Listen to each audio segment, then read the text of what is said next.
Hey, what's going on, guys? This is the third edition of the X215, the Pro-S. For better or worse, the newer version is almost entirely revamped with new motors, flight controller, ESC camera, and VTX. Essentially, the only remaining X215 portion is the frame. That is if you don't count the XM Plus and Pagoda Antenna.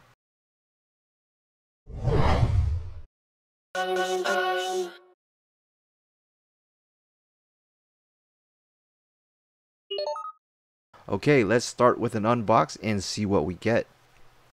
Oh, they got the wrong picture on the box, which is either version 1 or 2. First up, we got some 5048 tri-blade props, a battery strap with a metal buckle. It is a bit heavier than your normal straps, but what's cool about this is the entire length of the strap is sticky. GoPro or Runcam 3 case. A Pagoda antenna with an RP SMA connector. A battery protector plate. And last but not least, the X215 Pro-S. The Pro-S is the third installment of the X215 lineup, and aside from a couple items, is basically a whole different quadcopter. Here's a side-by-side next to the first edition. Same frame, just different components. I'm going to speed this up. You can always use the gear below to slow the video down.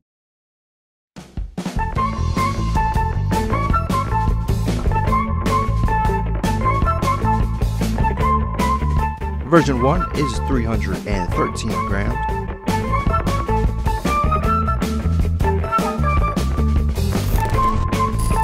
And the Pro-S is 334 grams. Alright, let's take a closer look at the Pro-S. First of all, the motors have been updated to Furubee's 2306S. They are 2400 kV and are all one direction, meaning they all use the same prop nuts. And this is more convenient, especially when the prop nuts are all the same color. You don't have to fiddle around and figure out which prop nut goes to which motor. And I normally don't have any issues with this, but in my case I had a couple instances where the prop nuts came loose mid-flight. So make sure you have the nuts on extra tight, or recheck them after each flight, or better yet, replace them with some better or low profile lock nuts. The updated motors have a lower kV, which should be beneficial to flight times, but they are larger and do add on quite a bit of weight. 22 grams for the 4, which is the bulk of the increased weight compared to the other two versions. Thrust tests show an average of 1400 grams per motor using Dow's 5045 tri-blade props. As far as the build quality goes, the casing seemed a little rough around the edges. They probably used bad bits to cut the casing out because you can see little burrs throughout. But they are balanced and spin up very smooth, which to me is all that really matters. Next, the frame. If there was one thing I can choose that have seen the most improvement from quads coming out of China, it's got to be the frame. The cuts are clean and void of any burrs, with the carbon plates itself being very durable, being able to handle crashes with ease. So I had a feeling that the carbon fiber or the outer layer on this frame was not carbon fiber, so to ease my worries I did a conductivity test using a multimeter to find out whether it's carbon or not. While the inner plates are conductive, the outer layer is not. I would assume the outer layer is simply for cosmetic appeal, and it definitely stands out because of it. Personally, I don't really care for it. I think carbon fiber already looks great as is. I mean, the only thing I really care about is whether the frame can handle a crash or not. With numerous crashes with both the V1 and Pro-S, I can honestly say that this is a damn tough frame, and I think most will be surprised by the amount of abuse this thing can take. The X215 is a modular True X frame that measures 215 millimeters diagonally from arm to arm, hence the X215 name. The arms are 4 millimeters thick. The two plates sandwiching the arms together are 1.5 millimeters thick, which is a decrease in thickness compared to the V1, which had 2 millimeter plates. The side plates also see a reduction in thickness at 1.5 millimeters thick as well. The aluminum brackets, or canopy, however you want to call it, is incredibly tough. It does a great job protecting all the hardware, but the fitment is tight at certain points where the components come actually very close to the canopy. One issue, or one potential issue that I noticed, was the SMA pigtail. The one I received actually had the pigtail resting on the VTX.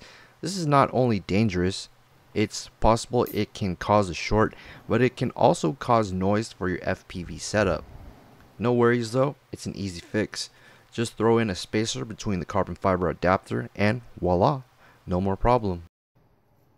So a couple things you should be wary about when removing the canopy. First, if yours was like mine where the screws were on super tight, make sure you have a good fitting screwdriver, otherwise you may risk stripping the screws, and if that's the case, it is a pain to remove. And second of all, there is a ribbon that is tucked in between the VTX and flight controller. Just be careful so you don't end up ripping it. It's probably a better idea to tuck the ribbon inside the actual camera instead of under the VTX. Kind of felt like the ribbon was snagged on something, so I started getting a little bit paranoid that I was going to rip it. So I decided to unscrew the camera from the mount first.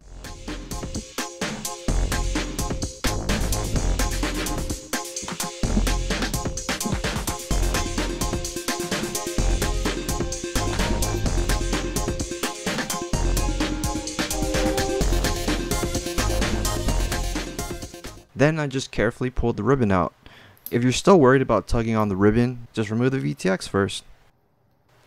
This camera is a component of the Fort X, which is comprised of a flight controller, ESC, and of course the VTX, DVR, and camera bundle.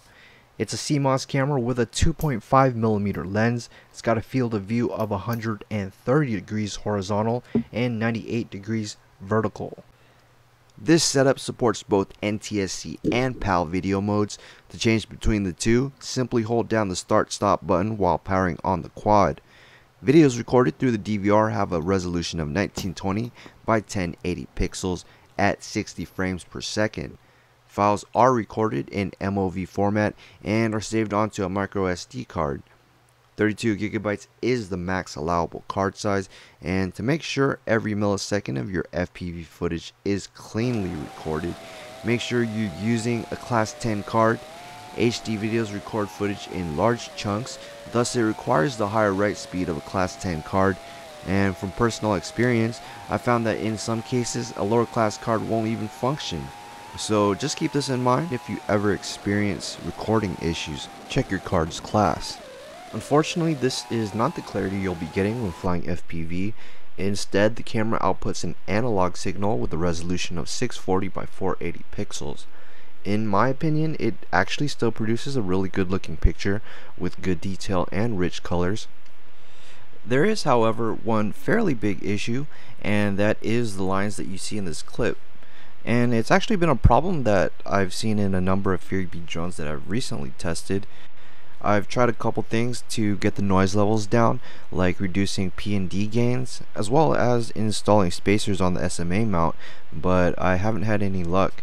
So as of now, all I can do is have hope that someone's able to find a way to reduce all this noise. Anyways, the VTX and DVR are both fitted onto the same 36mm board with the micro SD card pointing towards the rear of the craft. This is another issue as it makes access a little difficult. You will have to remove the SMA mount to gain access, and then use some tweezers to insert and remove the card. So definitely not very convenient. The VTX has two power levels, 50 and 200 milliwatts. Both can be changed using your goggles and radios by accessing the OSD menu. In fact, you'll be using this method to change all settings related to the VTX, so channels and bands as well. There are no buttons specifically for the VTX. The two buttons you see here, labeled reset and power, should actually be called reset and start stop, which should then be self-explanatory, hopefully. I think the only action that is not so straightforward is changing video modes from PAL to NTSC. To do this, just hold down the start stop button while powering on the quad. It is possible to bind the start stop function to a switch, but it will require a compatible receiver with PWM pins. And next up is the flight controller, which is the Fish Drone F4.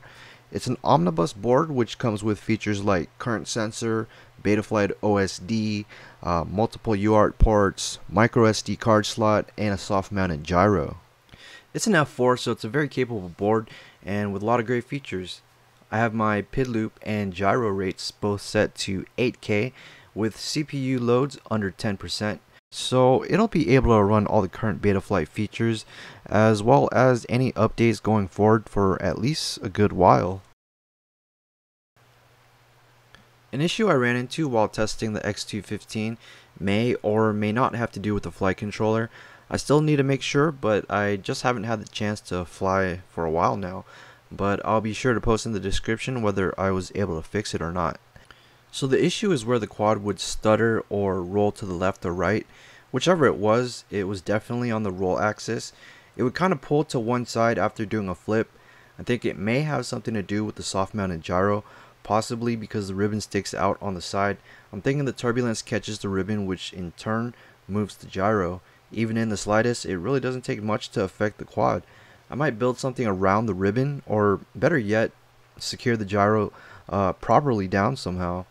Either way, I'll post the result in the description. And the last part of the stack is the 4-in-1 BL Heli S ESC. It's rated for 35 amps with 40 amp burst rates and can run protocols from 1-shot all the way up to D-Shot 600. This entire setup is beefy as hell. Beefy motors, ESC, everything, and it'll handle a 2S all the way up to a 6S LiPo, which I imagine would be quite fast. The max I've flown with was a 5S, and the power for me was already pretty crazy, but that's probably because I'm more used to flying on a 4S. I currently only have one working 5S pack, so I don't get to fly the extra voltages often. On a 4S the power was good, but I think the older X215 had more power. I contribute the slight decrease in performance due to the additional weight that is put on by the motors and the camera setup. Either way, I think for the majority of people who would be interested in this quad, the power will more than suffice. Also included are some miscellaneous items. First, we have a Pagoda antenna. It's better than your typical dipole that these quads used to come with, but I actually prefer to fly with Amways. I've used them from just about when I started flying quads, and they not only provide excellent performance, but they also are quite durable, especially when you throw on that plastic cover. Next, a battery plate. This is a must if you fly over concrete. Although it's not always going to prevent the damage to your packs, it does mitigate the amount of damage on those nasty crashes. They've also included a RunCam or GoPro camera mount. It's flexible and I guess it should do the job okay. I've never actually used them, but it looks and feels like it should be able to do a good job protecting your camera. Lastly is the battery strap. What's cool about this strap is the entire length of the strap is connectable, unlike normal straps where there is one soft fuzzy side and the other side is like a hard hook side. This one feels like it's all hard hooks. It's a good strap. It even uses a metal buckle, although I think it is a bit short, and I would have preferred that they use better material for the back side of the strap. I actually prefer the leather straps or whatever it is, or faux leather I think. Or actually, you know what? I think it may be Kevlar. Yeah, that's it. It's Kevlar. I prefer the Kevlar material. The strap that we get uses a plastic backing, which kind of leaves me scratching my head. I mean, if they're gonna go for a durable strap, hence the use of a metal buckle, why use weak material that's prone to breakage for the strap? And with all that aside, we can now check out some flight tests. First, we'll be doing some line of sight flying, and then we'll finish off with some FPV. Sorry about the audio. I don't know what's wrong with my microphone on my camera. Sometimes it'll work fine, and then sometimes it just doesn't record anything. So instead, I'll play some music in the background. So the power is good, but I still think the original X215 was a bit more powerful. It's flying very good, very responsive, and I feel 100% in control of the quad. Punch out here, lots of power. On the stock tune, flips and rolls will feel a little sluggish, so for faster flips and rolls you'll want to increase the rates a bit.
Alright, now this clip is FPV recorded through the DVR. I was impressed by the video quality that's recorded by the DVR. Very good detail, and 60 frames per second, the video looks super smooth, although at times you can see that there is a slow change from light to dark.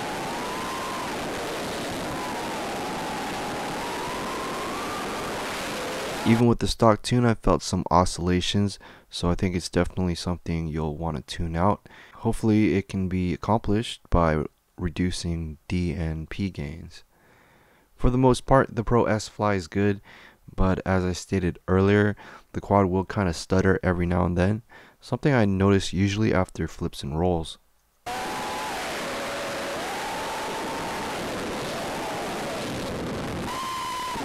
And lastly, here is a DVR clip from my goggles. I left the OSD alone, which for some may be a bit cluttered. You can always edit this in the Betaflight's OSD menu, but a few things I should mention.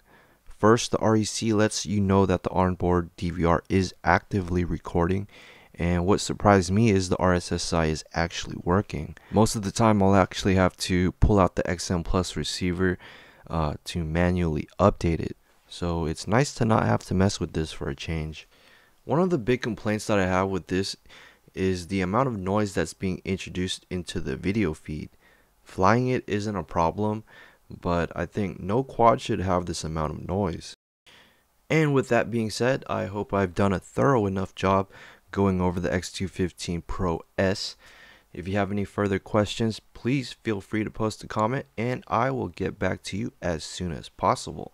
Thank you for watching, and I hope to see you guys in the next one. See ya.